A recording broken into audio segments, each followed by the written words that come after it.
उत्तर प्रदेश के ललितपुर में एक जगह लगती है जिसका नाम है चांदमारी, यानी ये एक मोहल्ला है उत्तर प्रदेश के ललितपुर शहर में। उसी शहर में नीरज कुशवाहा नाम का एक व्यक्ति रहा करता था जिसकी उम्र थी तकरीबन 27 साल। मनीषा नाम की एक लड़की से उसकी शादी होती है। मनीषा की उम्र थी तकरीबन 22 साल। उन दोनों को एक 11 महीने की बेटी भी थी।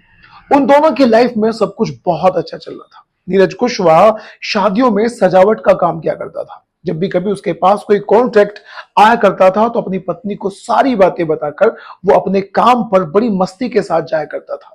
लेकिन इन दोनों की, यानी इस परिवार की जो मौज मस्ती थी, वो केवल और केवल बहुत ही कम समय के लिए चलती है। 11 माह की उसकी बेटी, जिसका नाम उसने निपेक्षा रखा था, अपने ही हाथों से उसकी गला दबाकर हत्या करने की ऐसी नीरज कुशवाहा की कौन सी मजबूरी आ गई थी कि उसने ये भी नहीं सोचा कि जिस 11 महीने की बच्ची को अपने ही हाथों से वो गला दबाकर मार रहा है, वो कहीं ना कहीं उसकी और उसकी पत्नी के प्यार का एक नतीजा है। आज की इस कहानी में आपको पता चलेगा कि एक इंसान कितना लालची या फिर अपनी जिंदगी के बारे में कितना स्वार्थी हो सकता है कि वो ये भी नहीं सोचता कि जिस छोटे से बच्चे को वो मार रहा है, अभी तो उसने दुनिया में कुछ भी नहीं देखा। नीरज कुशवाहा ललितपुर के ही एक मोहल्ला चांदमारी में अपनी पत्नी मनीषा के साथ रहा करता था। 9 जनवरी 2024 को जब वो सुबह सुबह जगता है तो अपने घर से बाहर निकलकर चिल्लाना शुरू कर देता है। उसके चिल्लाने की आवाज को सुनकर आजू बाजू के जितने भी पड़ोसी थे वो सभी उसके घर के सामने आकर इकट्ठा हो गए। जब पड़ोसियों ने उससे पूछा कि क्या हुआ, तो उसने अपने घर की तरफ इशारा कर दिया। गांव के ही कुछ लोगों ने देखा कि उसके शरीर पर चोट के थोड़े बहुत निशान हैं। कुछ लोगों ने मन ही मन कहानी बनाना शुरू कर दिया, लेकिन जब वो लोग उसके घर के अंदर जाकर देखते हैं तो उनके होश उड़ जाते हैं, क्योंकि उनके सामने उसकी पत्नी मनीषा और उसकी छोटी सी बच्ची निपेक्षा, इन दोनों की लाश पड़ी हुई थी। मनीषा के शरीर पर चारों तरफ खून ही खून फैला हुआ था। जिस बेड पर वो पड़ी हुई थी वो बेड पूरी तरह से खून से लथपथ था। लोगों की हालत जब खराब हो जाती है जब वो देखते हैं कि 11 महीने की छोटी सी बच्ची भी बेड पर मृत अवस्था में पड़ी हुई थी। अब जब लोगों ने उससे पूछा कि तुम्हारे घर में क्या हुआ या फिर तुम्हारी पत्नी की ऐसी कंडीशन किसने करी, तो उसने सीधा सीधा बताया कि तकरीबन 11 से 12 नकाबपोश लोग उसके घर में कल रात आए थे और उन्होंने आकर लूटपाट करना शुरू कर दिया। घर में जितना भी पैसा था, जितना भी सोना था या फिर जितनी भी महंगी चीजें थी, हर चीज को वो लोग अपने साथ चुरा कर लूट कर ले गए। जब मैंने विरोध करा, यानी जब नीरज कुशवाहा ने इस बात का विरोध करा, तो उन लोगों ने नीरज के साथ साथ उसकी पत्नी पर भी हमला कर दिया। नीरज पर भी हमला करा, प्लस उसकी पत्नी पर भी हमला करा और बाद में उसकी बेटी को भी गला दबाकर वो लोग मार कर चले जाते हैं। अब पुलिस वालों तक ये बात जाती है, थाने में ये बात जाती है। पुलिस वाले मौके पर पहुंचते हैं। सबसे पहले दोनों की लाश का पोस्टमार्टम कराया जाता है। पोस्टमार्टम के बाद सीधा सीधा आता है कि मनीषा के शरीर पर किसी धार या फिर किसी जोर की चीज से वार किया गया है। और पोस्टमार्टम में यह भी आता है कि 11 महीने की बच्ची का तो गला दबाकर, यानी सांस रुकने से उसकी मौत हुई है। अब जब पुलिस वालों को इस बात का बहुत अच्छे से पता लगाना था, आजू बाजू के कई लोगों से पुलिस वाले बातचीत भी करते हैं, खुद नीरज से बातचीत की जाती है। नीरज की कंडीशन इतनी ज्यादा खराब हो चुकी थी कि उसे हॉस्पिटल में पुलिस वालों को एडमिट करवाना पड़ा। उसका हॉस्पिटल में ही इलाज चल रहा था। जब भी कभी पुलिस वालों को पूछताछ के लिए जाना होता था तो वो सीधा नीरज के पास में हॉस्पिटल में ही जाया करते थे। जब सोशल मीडिया के माध्यम से पूरे ललितपुर में और आजू बाजू के इलाके में ये खबर फैल जाती है तो पुलिस वालों पर और भी ज्यादा प्रेशर हो जाता है इस बात का पता लगाने के लिए कि आखिर ये डबल मर्डर मिस्ट्री है क्या। अब पुलिस वालों ने आजू बाजू के जितने भी कैमरे थे सबको खंगालने का एक डिसीजन लिया। तकरीबन 16 से 17 कैमरों को खंगाला जाता है। लेकिन पुलिस वाले देखते हैं कि घटना के 24 घंटों से लेकर एक भी व्यक्ति ऐसा जिसे संदिग्ध माना जाए या फिर जिसके शरीर पर नकाब हो या जिसने अपना चेहरा ढका हुआ हो, ऐसा कोई भी व्यक्ति कैमरे में पुलिस वालों को नजर ही नहीं आता। और पुलिस वालों को कहीं ना कहीं अब शक होना शुरू हो जाता है।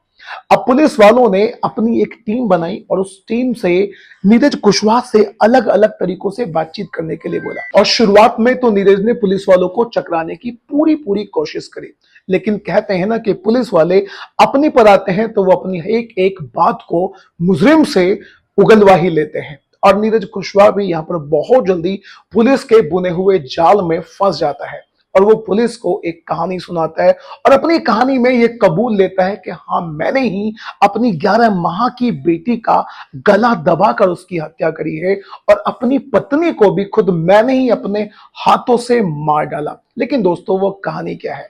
असल में घटना वाली रात को नीरज कुशवाहा अपनी पत्नी के पास में ही लेटकर अपने मोबाइल में एक फिल्म देख रहा था। फिल्म देखते देखते काफी देर हो जाती है, काफी रात हो जाती है। मनीषा सो गई थी, लेकिन इसी बीच में जब वो फिल्म देख रहा था तो फिल्म देखते देखते मनीषा की भी आंखें खुल जाती है। मनीषा ने उसको देखा, दोनों में नॉर्मल सी बातचीत भी होती है। वो बोलता है कि तुम सो सकती हो, मैं अभी फिल्म देखूंगा। मनीषा सो जाती है, लेकिन उसके कुछ ही देर बाद जब मनीषा की आंखें खुलती है तो वो देखती है कि उसके बाजू में ही उसका पति लेटा हुआ है, लेकिन वो किसी से अपने कान में लीड लगाकर फोन पर बात कर रहा है। जब मनीषा ने इस सिचुएशन को देखा तो मनीषा ने अपने पति से एक बार पूछा कि तुम किससे बात कर रहे हो, और यहीं से इन दोनों के बीच में झगड़ा ट्रिगर हो जाता है। दोनों के बीच में झगड़ा हो जाता है और झगड़ा इतना ज्यादा बढ़ जाता है कि दोनों में मारपीट हो जाती है। असल में अब यहां पर एक दूसरी परत खुलती है और वो परत ये थी कि नीरज कुशवाहा अपनी पत्नी से तो प्यार करता ही करता था, शादीशुदा था, एक बच्ची भी थी, तो नॉर्मल सी बात है कि वो प्यार भी करता था।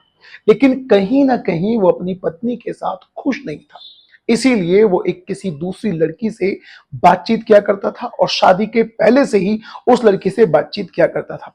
कायदे में शादी होने के बाद उसे उस लड़की से बातचीत नहीं करनी चाहिए थी, लेकिन पत्नी के साथ साथ वो उससे भी बातचीत किया करता था, जिसका पता मनीषा को भी लग चुका था, जिसकी वजह से इन दोनों के बीच में झगड़े भी हुआ करते थे। और ये बात कई बार मनीषा के घर वालों के सामने भी जाती है, प्लस नीरज कुशवाहा के घर में इस बात को लेकर पंचायतें भी हुई थी। लेकिन इन दोनों ने, यानी नीरज कुशवाहा ने अपनी पत्नी, परिवार, सबकी बात को पूरी तरह से अनदेखा करके अपनी गर्लफ्रेंड से बातचीत जारी रखा। इस रात इन दोनों में बहस होती है क्योंकि मनीषा ने उसे बातचीत करते हुए पकड़ा और ये बहस बहुत जल्दी झगड़े का रूप ले लेती है। नीरज कुशवाहा ने मनीषा को मारना शुरू कर दिया।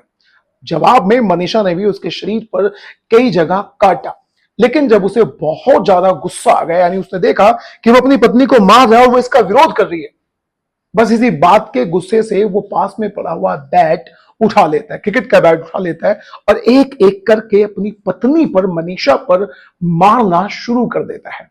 उसके बैट के एक दो वार उसके सर में लगते हैं, मुंह पे लगते हैं, चेहरे पे लगते हैं और शरीर की और भी कई सारी जगहों पर लगते हैं, जिसकी वजह से देखते ही देखते वो खूनम खून हो जाती है। खून से लथपथ वो उसी बेड पर गिर जाती है जिस बेड पर अब से कुछ घंटे पहले वो आराम से सो रही थी। लेकिन अब उसकी मौत हो चुकी थी, खुद उसके हस्बैंड ने ही उसे बैट से पीट पीट कर मार डाला। जब वो अपनी पत्नी को पीट पीट कर मार रहा था तो जरा आप इमेजिन करो, एक बार सोच के देखो कि पास में ही 11 महीने की उसकी बेटी निपेक्षा भी लेटी हुई थी, उसकी आंखें खुल जाती है। लेकिन नीरज के सिर पर गुस्सा इस कदर सवार था कि जब उसने अपनी 11 महीने की बेटी को देखा, उसके रोने की आवाज को सुना, तो इसने उसका भी गला दबाकर उसकी वहीं पर हत्या कर दी। अपनी पत्नी के साथ साथ अपनी बेटी को भी इसने मौत के घाट उतार दिया। कहीं ना कहीं दिमाग में बात ये रही होगी कि जब पत्नी की हत्या करने के बाद वो अपनी गर्लफ्रेंड के पास जाएगा और अगर उसकी बेटी होगी तो कहीं ना कहीं उसकी गर्लफ्रेंड ये कह सकती है कि तुम्हें तो बेटी है, मैं तुमसे शादी कैसे कर सकती हूँ, या मैं अपनी जिंदगी तुम्हारे साथ कैसे गुजार सकती हूँ, तुम तो पहले से एक बेटी के पिता हो। ये बात उसकी जिंदगी में कभी उसके आड़े ना आए, कहीं ना कहीं बात दिमाग में यही होगी और उसने इसीलिए अपनी बेटी को, अपनी पत्नी के साथ साथ अपनी बेटी को भी मौत के घाट उतार दिया। दोस्तों, यहां पर आप मुझे कमेंट बॉक्स में बताना कि क्या उसने अपनी बेटी को मारकर सही करा, और जब वो अपनी पत्नी से प्यार किया करता था, शादीशुदा थे, दोनों का एक बच्चा भी था, तो क्या उसे अपनी गर्लफ्रेंड से बातचीत करना चाहिए था? आप जो कुछ भी कहना चाहते हैं अपनी राय कमेंट बॉक्स में जरूर जरूर बताइएगा। और अगर आपको क्राइम स्टोरी सुनना अच्छा लगता है तो इस चैनल को सब्सक्राइब करना बिल्कुल भी मत भूलिएगा।